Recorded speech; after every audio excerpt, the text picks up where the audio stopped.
জীবনে সুদিন ফিরে আসার জন্য পরিবারের কথা বিবেচনা করে আজ আমি হয়েছি একজন প্রবাসী। দূর দূরান্তে ছুটে চলাই আমার মূল উদ্দেশ্য।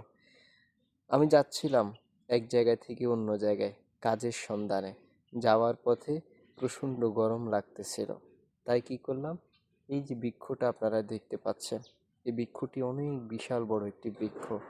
এই গাছটি কাঁটাযুক্ত একটি গাছ। সেই গাছের নিচে বসে একটু নিঃশ্বাস নেব, একটু সময় এখানে অতিবাহিত করব। এরপরেই আবার কর্মগন্তব্যে ফিরে যেতে হবে। আমার মতো এমন লক্ষ বাঙালি কষ্ট এবং গাছের ছায়াতলে বসে অক্সিজেন নিচ্ছে। রবের শুকরিয়া আদায় করি, এই মরুভূমিতেও এই সুন্দর গাছগুলো কোনো সেবা যত্ন ছাড়া এই গাছগুলো আমাদেরকে অক্সিজেন দিয়ে যাচ্ছে।